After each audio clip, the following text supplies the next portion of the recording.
Bonjour et bonsoir, ça dépend des heures que vous suivez.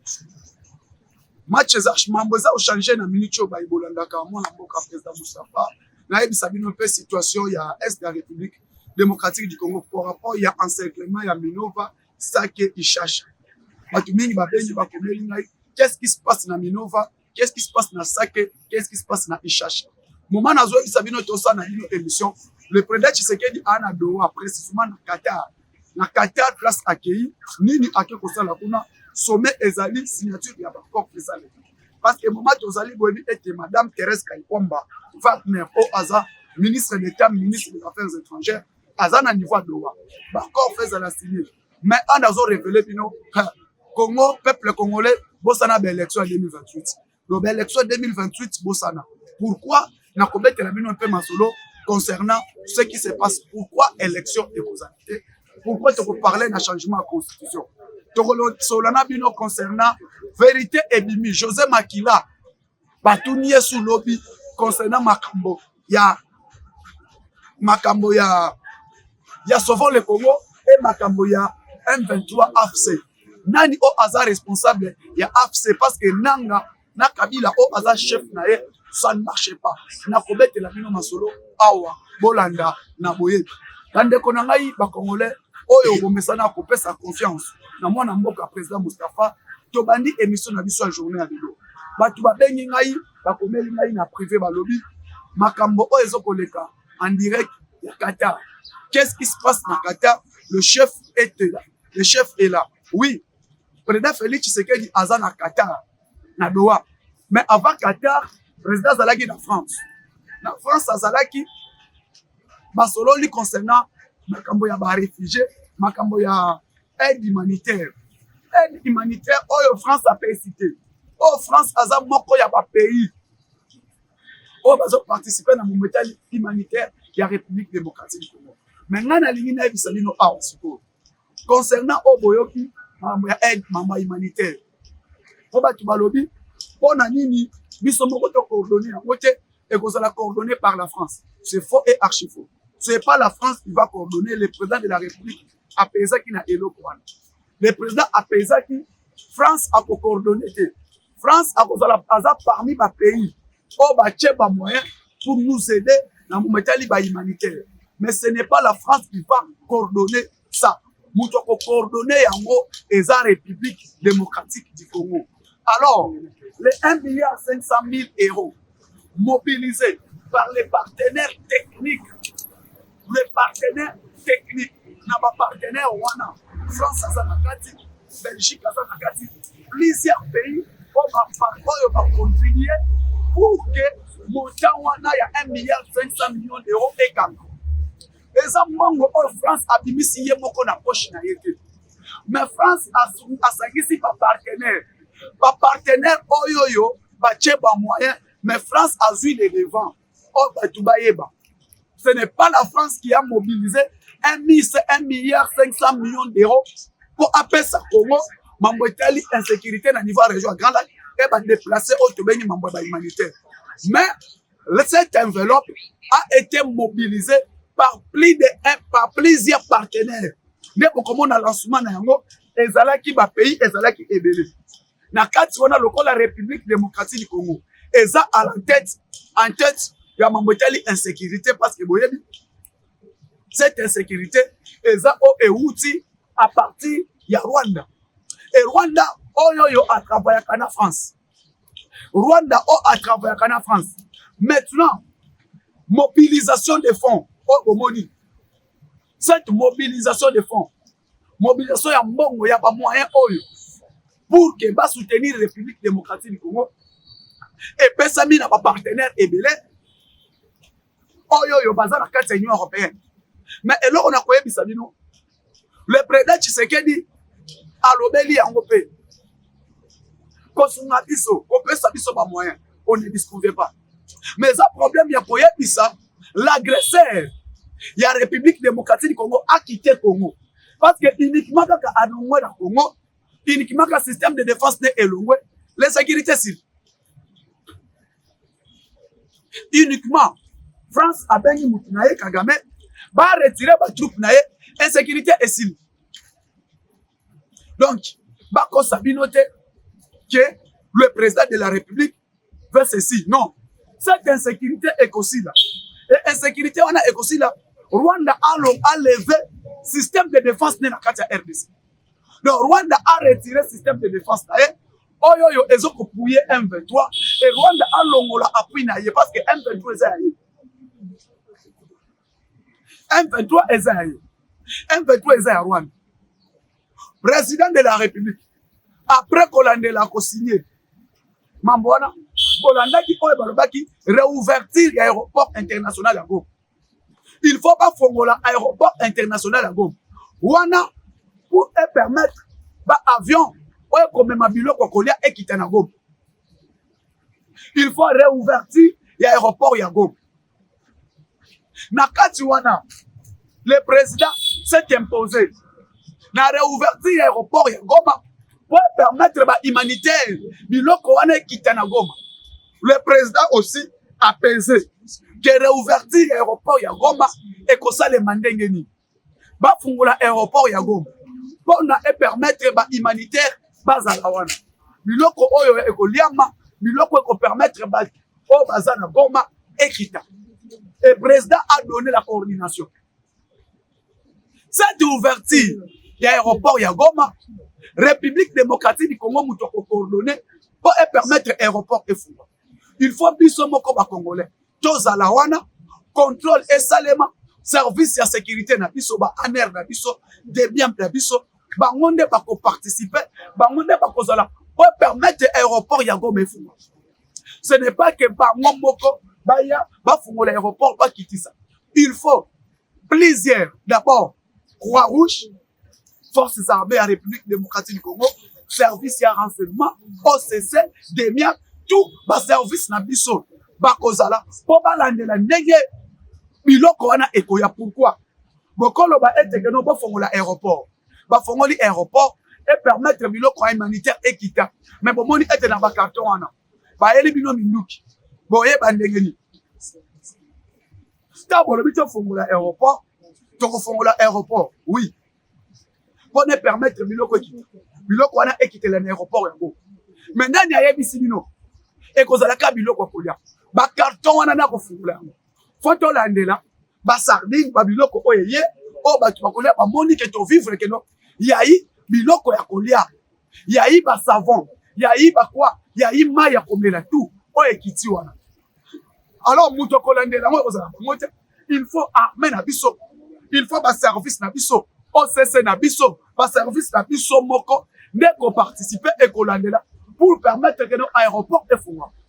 Pendant que biso tozalate ndenge ni to kofungola cet aéroport de eloko oyo le chef a sorti garant. Tolongo wana le président a pris l'avion à Égypte. Pardon, à partir de France. À partir de France, le président était reçu par Emmanuel Macron. Avant, bakotana forum sur l'humanitaire. Bakutani bango mi balé tête à tête. Le deux présidents. Le président Tshisekedi na président Kagame.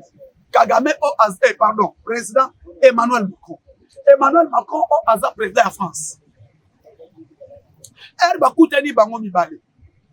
Na kosolola na bango mi balé. Le président a expliqué Macron. Nyons. Donc, insécurité oyo. Dès que Rwanda a retiré le système de défense naie, insécurité si.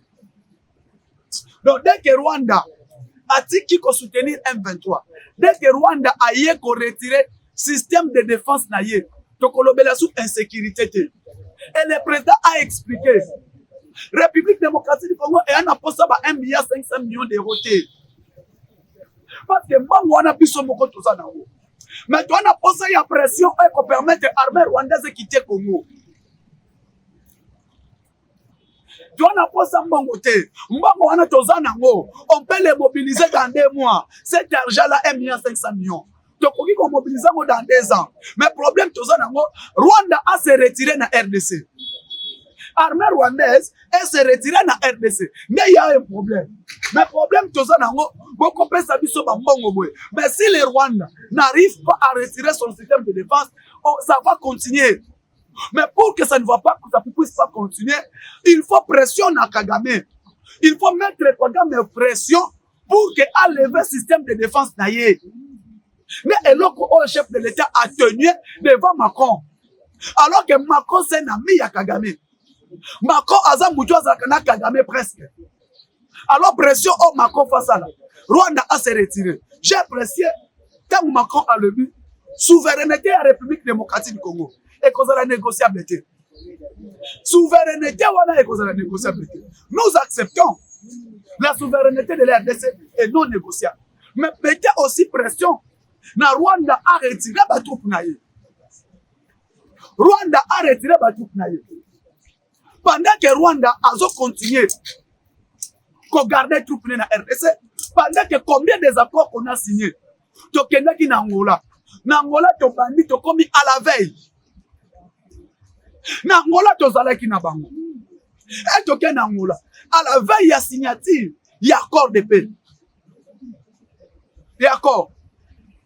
Le 15 décembre 2024, on devait signer l'accord entre les deux parties. Donc, on signé accord le 20 décembre, le 15 décembre. Et comme il est 14 ou le 15, nous avons dit que non, Rwanda a retiré les troupes, M23 s'est retiré dans RDC, tu as signé ce dossier à Congo. Tu as comme à la veille, tu as signé l'accord. La communauté internationale, plusieurs médias, et comme ils jouent, tu as signé l'accord. Le 14, Nabutu, 22h. Rwanda a évoqué le dossier M23. Rwanda a évoqué le dossier M23. Que non, il faut intégration à Rwanda, intégration à l'armée rwandaise. A évoqué le dossier M23. À la veille, il y a signature d'accord. Kagame a y été. Donc, à la veille, il faut signer, Kagame a y été. Le président Tshisekedi a vu avion a commis dans Rwanda. Bafandi, président Tshisekedi, président ya Angola, ancien président ya Kenya, Uhuru Kenyatta. Bakutani na Angola. Basololi concernant nous. Rwanda a été pour nous. Pourquoi Kagame veut intégrer na Angola ba M23 baya. Pendant que Toyebi, Tobani Kosolo la discussion n'y se civile. Aucun place Bayrobaki que non. Il faut qu'on intègre ba M23 na signature d'accord. Mais elle a moniqué en lire le poison kende nana kokangama. Pression koleka Akimi. Akimi a été. Kokima na ye le 15. Le 15 mars, le 15 janvier, Akena Dowa na Qatar. Akeko luka ba pare na ye na Qatar. Ake Dowa na Qatar. Tout le monde photo bimi les deux personnes. Le président Tshisekedi na président Kagame na Qatar. Mais yo olobi était problème avec M23 ezayote. Olobi que problème avec M23 ezalaka yote. Mais na Qatar nanya ke. Ake yende akei ye Kagame na Qatar. Bango mi bale basololi babangi médiation ya Qatar. Médiation ya Qatar. Yango na zobi sabatu. Développement ya RDC et Zaza clin d'œil. Donc pour vous dire, Kagame, c'est lui le problème ya RDC. Kagame, c'est lui le problème. Malgré qu'il a évoqué le lot que M23 et Zayete Zalakaya Kapi a changé. On m'a dit que les M23 sont des Congolais. Aujourd'hui, Kagame change encore. M23 et Zalakaya était le chef de M23 et Zakabi. Bolandi, tweet naïe. Que non, c'est Joseph Kabila qui est le chef de M23. Pendant que Toyebi, Bissonio surtout, Yango de Bissakibino, le problème n'a pas ezani. Palingi ba comme ça M23, problème congolais.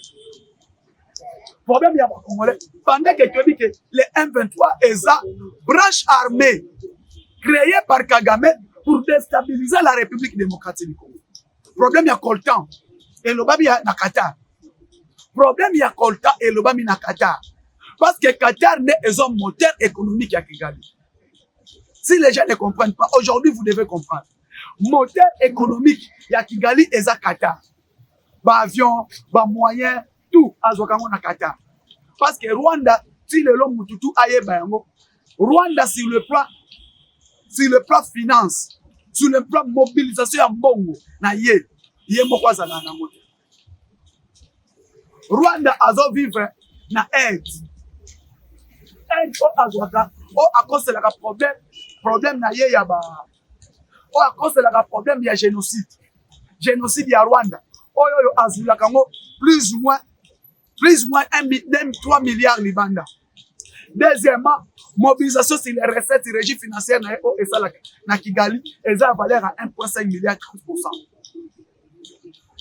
60% elles ont azwaka na minerai à RDC. C'est ça qui fait l'enveloppe de l'économie rwandaise. 30% azwaka ngo appui ya libanda, 70% ont mobilisé recettes internes, 60% au azwaka na copier minerai ya République démocratique du Congo à travers les ressources. Parce que dès 97, avant 97, dès 91 jusqu'à 94, Rwanda a tika la kosala excédent bongo te concernant le belabino que si le plan minerai. Non. Rwanda est donc vivre kaka na eloko moko. Rwanda bandaki ko vivre na mbongo na ye mobilisation interne oyo budget na ye etikala ko 3 milliards. Le budget interne à Rwanda mobilisé de 94 et tu as 3 milliards. Mais Rwanda a un pays producteur de minerai. Rwanda ye auto yebi kop na ye ezalaka Tchad. Et aujourd'hui, le Rwanda devient l'un des pays riches en ressources naturelles. C'est faux et archi faux. Et voilà maintenant les conséquences aujourd'hui. Qatar ni les collègues. Les accords doivent être signés à Doha. Les accords doivent être signés à Doha. Et puis, le président Tshisekedi, Fayamba, l'un des milliardaires qatariens à RDC. Il faut à la A. Mais à quel kuna sommet ezali, et forum ezali. Na Qatar kuna, eza place solo la kana Rwanda. Eza place solo la na Rwanda. But faut ba yeba yango. Que na Qatar, tozon solo la na Rwanda. Rwanda to solo la na ye na Qatar. Ba M23 oui, bazo solo na toza. Mais o tozo ko solo la na ye eza ne Rwanda. O to signaki na ye eza Rwanda. Yango batu ba yeba. Bomoni Kagame, c'est un malin. Kagame aza malin, mais Touro a coûté une plus malin que lui. Regarde Tshisekedi. A coûté aza plus malin que lui. Hier, alors dit que non, les M23 sont des Congolais. Les M23 sont des Congolais. La République démocratique du Congo va traiter avec les Congolais. Oh, bazab M23. Problème est en problème est en Congolais. Mais elle te signale qui accord de paix. Te signale qui a mon anan. L'accord qu'on a signé aux États-Unis, l'accord de paix n'a joint. Te signale qui n'a nan. Bah tu vois tu l'as commenté. Accord te signale qui n'a mois de juin aux États-Unis. Nous avons signé l'accord de paix avec les Rwandais, non avec les M23. Cet accord qu'on a signé avec les Rwandais. Baloba qui dit que non, les M23 doivent quitter. L'armée rwandaise doit quitter l'Est de la République démocratique du Congo. Aux États-Unis, devant Trump, devant Marc Rubio, qui est le secrétaire d'État des États-Unis d'Amérique, pour là, c'était là. Baloba qui retrait l'armée rwandaise dans le sol congolais. Dans les États-Unis. Tu as signé accord des États-Unis, place mon côté Baloba qui les M23 doivent se retirer. Balobi Rwanda faut alongwa pe alegola système de défense na ye. Oh Baloba qui les États-Unis. Tolongwa wana, tu as signé accord de principe. Na Doha. L'accord de principe na Doha parce que kuna za sécurité. Mutu akenda ki Jacquemain Shabani patrouille intérieure ya RDC. Rwanda mutu aye co-signé l'accord d'un principe, mutu aye co-signé Rwanda, représenté par Vincent Biruta, qui est le ministre d'État, ministre de l'Intérieur, il y a Rwanda.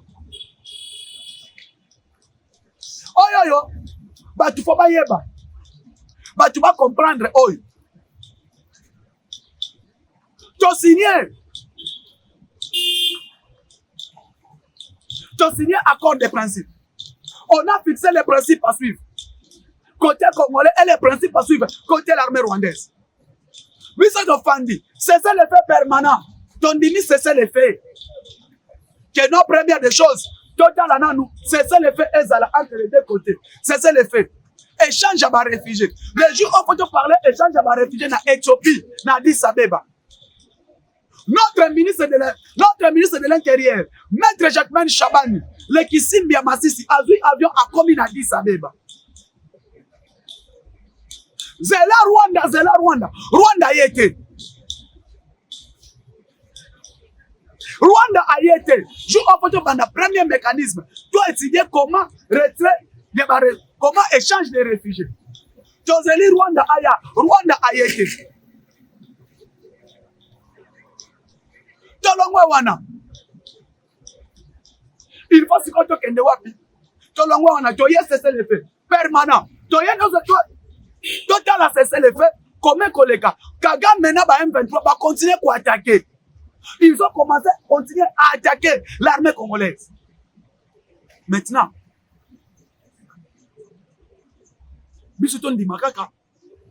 Tondi Makaka, parce que tout ça va Nzambe, parce que l'hospitalité, un peuple hospitalier, un peuple très hospitalier, c'est un peuple nul. Tondi Makaka nyosoto. Oh, bango balingaki. Tu acceptes nyosoto. Non, la République démocratique, mais ce peut faire l'accès bango toza mibali. On a pas papa mba sokudi ya kwanga. Papa mba sokudi ya kwanga o alobaka na ye. Ngai pe na kolakisa bino naza mobali. Alors, biso to lobi OK, tozeli ba cesser le fait de participer tozeli nyonso tout, ça n'a pas tenu. Alors, Wazalendo a continué et raison pour laquelle Bolandi nanga lobi ni. Bolandi o nanga lobi. Nazo toza na mboka okendete, toi bisika to okendete, to ndimi to kufela a. Bonga kufela wana. Et pourquoi maintenant Herba Lobby réouvertir l'aéroport Yagom? Pourquoi na Rwanda ils ont créé problème?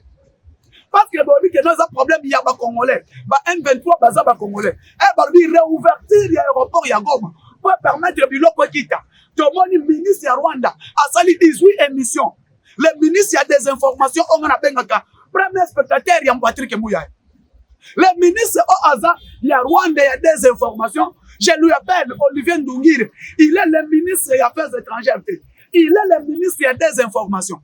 Bolandi Bémisso Sali. Comment vous pouvez prendre les décisions? Il y a réouverture l'aéroport Yangoma sans les M23. Nous ne voulons pas question Toboy. Comment Boboy? Voilà. Ernebi Sabino et Tekeno. Fatia Lobaka. Les M23, ils ont problème à l'unité. C'est Kagame. Boboy. Piège. Il y a réouverture l'aéroport Yangoma. Batu babani koleleza Rwanda. Non, beaucoup de décisions ont été, papa. Toboy. Oh non, la République démocratique du Congo n'a jamais respecté ses engagements. C'est le fait combien de fois? Plusieurs fois. Tokei kutu na Angola tokani c'est le fait permanent. Bango ba ko attaquer. Si on a biso être bani ko attaquer, République démocratique du Congo. Wazalendo va prendre offensive sur le terrain. Et comme que non, la République démocratique du Congo ne respecte pas, c'est les Wazalendo, tout. Papa, les Wazalendo sont ouverts dans l'article 63 de la Constitution. L'article 64 de la Constitution, et Wazalendo spécifiquement ouverture. Tout Congolais a les droits et les devoirs de défendre l'intégrité territoriale pendant l'agression d'un groupe étranger ou quelqu'un qui va obtenir le pouvoir par la force. Wazalendo baza ouvert dans l'article 64 de la Constitution. Et puis si Bangon Dingisa va défendre l'intégrité territoriale. C'est la Constitution qui est bien sacrée. Et puis si Bangon Dingisa, il y a qu'on défendre l'intégrité territoriale. Oh, le Congolais n'y a surtout Azana douana devoir. Il y a qu'on défendre l'intégrité territoriale pendant une agression extérieure. Mais et puis si Wazalendo Dingisa pas défendre l'intégrité territoriale. Si comme on a, comme kolela, na ebisa ki bino pa kolela na monoko mboka. Na ebisa batuke Kagame akolela na monoko mboka. Nanu alelite. Na dowa kuna na ndimi peta koya. Parce que elle va être okuta na France, il a se retrouver à Kimiwa, à Arabie Saoudite. Na France à Kimi à Arabie Saoudite. Ce qu'on a dowa akoya tu akoya te. Point d'interrogation. Bandeko. tolongwe wana bolandi makambo ezoleka na mboka na biso moko tolobaki le président Tshisekedi apesa bango azokangisa ba erreur nyonso ya Kagame azolakisa ngo na niveau international. Voilà tosalaki ne boye nakenda fati akenda tosolola tobanda ko raffiner or na biso minerai na biso na Rwanda a proposer ba piste de solution nyonso to présenter ba piste de solution nyonso tout raffinerie ya or nyonso tosala ngo na Rwanda asa endimam ye andimi nzoka na sima boye kinsekwa azolia bokende boye oui je suis d'accord era ke boye France abengie yo ndimi boye kinsekwa keli onasi awa wasikoy to lakisi ye et to lakisi face du monde ke muto bino bomona ka mutu malamu aza mutu malamu tendo kimunene regardez